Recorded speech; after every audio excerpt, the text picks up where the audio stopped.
Here we go. I am so excited about this. Also a little nervous because these have edges on them. They're printed edges and they should be really pretty, but this is the first time I've ever done anything like this. So I'm excited, but nervous.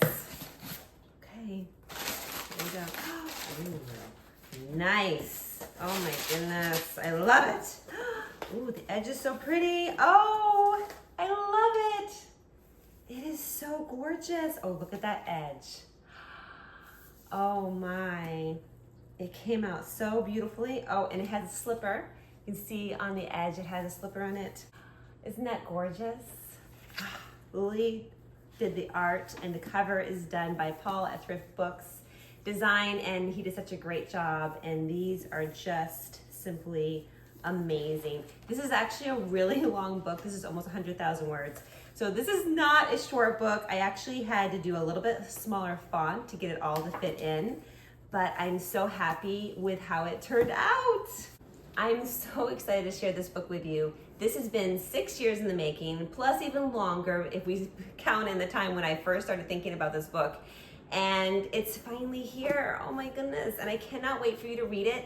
It's about Jacob Grimm, and he makes a blood bargain with an enchantress. Bad idea, but he has to be sent to look for stories and hunt down the stories.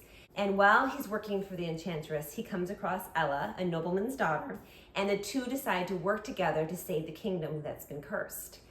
And as they're working together, they realize that they're actually enemies and things aren't good. Except that's when it starts getting to be fun to write. This is going to be part of a series called the Fairy Tale Heart series. This is book 1. Each book is going to be a standalone. That said, there's going to be a thread in all the books that has an underlying series plot line that will be kind of revealed throughout. So you can read them by themselves, but at the same time, if you want to read them all, go for it. The next book will be about another writer called Hans Christian Andersen. He wrote The Little Mermaid, which is what the book is going to be about.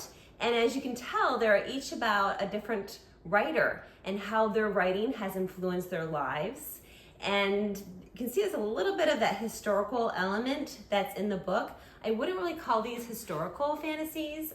There's a bit of historical in there, but they're really more of a romantasy. It's truly a romance inspired by these other historical people.